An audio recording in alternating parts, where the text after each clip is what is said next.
નમસ્તે, સ્વાગત છે તમારું મારી યુટ્યુબ ચેનલ ટેસ્ટફુલ રેસીપીમાં।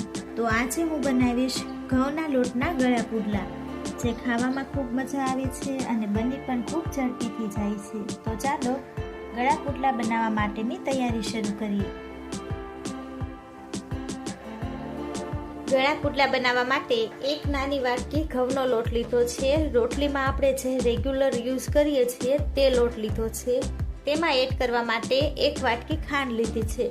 ખાંડ આપણે જેટલી જરૂર પડે તે મુજબ આપણે એડ કરીશું। તો બેટર બનાવવાની તૈયારી શરૂ કરીએ।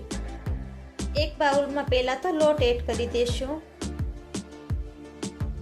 થોડી એવી ખાંડ એડ કરી દેશું અને હવે થોડું પાણી એડ કરી અને બેટરને તૈયાર કરી લેશું। પાણી આપણે જરૂર પડે તે મુજબ એડ કરીશું।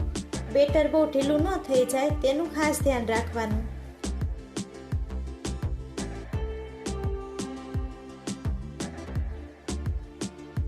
બેટર જો વધારે પડતું ઢીલું થઈ જાય તો પુડલા પણ નથી ઉઠલતા, એટલે બેટર છે તે આપણે મીડિયમ બનાવવાનું છે।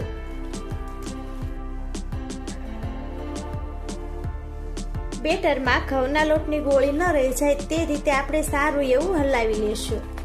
તો અહીંયા પુડલા બનાવવા માટેનું બેટર પરફેક્ટ તૈયાર થઈ ગયું છે। આ રીતે એટલું ઘટ રાખવાનું છે બેટરને। તો ચાલો હવે ગળા પુડલા બનાવવાની તૈયારી શરૂ કરીએ। પુડલા બનાવવા માટે મેં અહીંયા નોનસ્ટિક લોઢીનો ઉપયોગ કર્યો છે, તેમાં આપણે ગળા પુડલા બનાવીશું। ગેસની ફ્લેમને ઓન કરી દઈશું અને થોડી વાર માટે નોનસ્ટિકને ગરમ થવા દઈશું। નોનસ્ટિક ગરમ થઈ ગઈ છે, હવે તેમાં થોડું એવું તેલ એડ કરી અને બેટર એડ કરી દઈશું।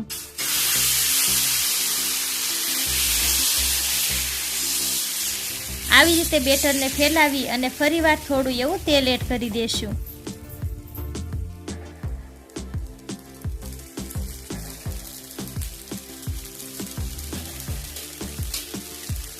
પુડલાને હવે તવીથાની મદદથી આ રીતે પલટાવી લેશું। હળવા હાથે પલટાવીશું એટલે પુડલો છે તે નોનસ્ટિક સાથે ચોંટી ન જાય।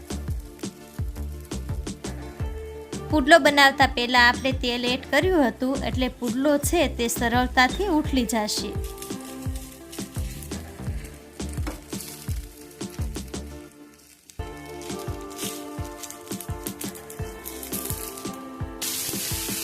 હવે થોડી વાર માટે તેને શેકાવા દેશું। બંને બાજુ પુડલો ખૂબ સરસ એવો શેકાઈ ગયો છે। તો આ જ રીતે આપણે બધા જ પુડલા બનાવીને તૈયાર કરી લેવાના છે।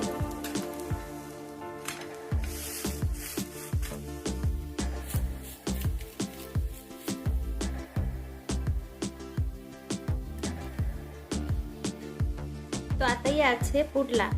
પુડલો તૈયાર થઈ જાય પછી તેમાં આપણે આ રીતે થોડી એવી ખાંડ એડ કરી દેવાની છે, એટલે પુડલાનો ટેસ્ટ છે તે ખૂબ સારો લાગે। બેટરમાં મેં ખાંડ ઓછી નાખી હતી, એટલા માટે હું અહીંયા સર્વ કરવામાં ખાંડ એડ કરું છું, એટલે તેનો ટેસ્ટ છે તે ઓર સારો આવે। તો આ જ રીતે આપણે બધા પુડલા બનાવી લેવાના છે।